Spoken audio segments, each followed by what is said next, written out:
ارے یار کمال کی بات ہے کہ آپ بہت اچھے بن کر بھی ہر ایک کے لیے اچھے نہیں بن سکتے۔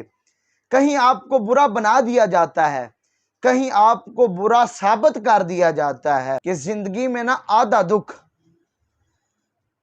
غلط لوگوں پر امید رکھنے کی وجہ سے آتا ہے، اور باقی کا جو دکھ ہے نا وہ اچھے لوگوں پر، مخلص لوگوں پر شک کرنے کی وجہ سے آتا ہے۔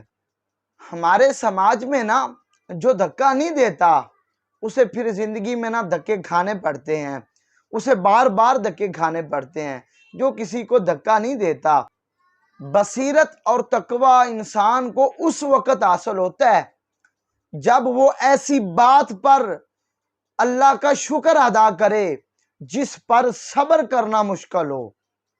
جب کوئی انسان نا کسی دوسرے انسان کے لیے سکھ کی دعا اللہ کی بارگاہ میں کرتا ہے نا، ہاتھ اٹھاتا ہے کہ باری تعالیٰ فلاں آدمی کو سکھ دے دے، اس کو زندگی میں سکون دے دے، تو دوسرے کے حق میں دعا قبول ہونے سے پہلے مانگنے والے کے حق میں وہ دعا قبول ہو جاتی ہے۔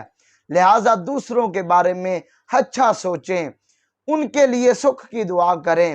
جب ان کے سکھ کے لیے آپ دعا کریں گے تو رب العالمین ان کے بارے میں دعا قبول ہونے سے پہلے آپ کے بارے میں اس دعا کو قبول فرما دے گا۔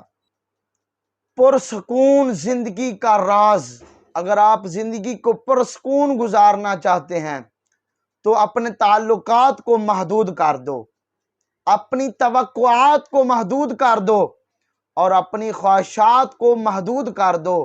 جب یہ کام تم کر دو گے، ان تینوں چیزوں کو محدود کر دو گے، تو تمہاری زندگی پرسکون ہو جائے گی۔ یہ ہے پرسکون زندگی کا راز۔ جس زمین پر بارش نہیں نہ ہوتی وہاں کی فصلیں جو ہیں وہ خراب ہو جاتی ہیں، اور جس گھر کے اندر علم اور شعور نہیں ہوتا وہاں کی نسلیں بھی خراب ہو جاتی ہیں۔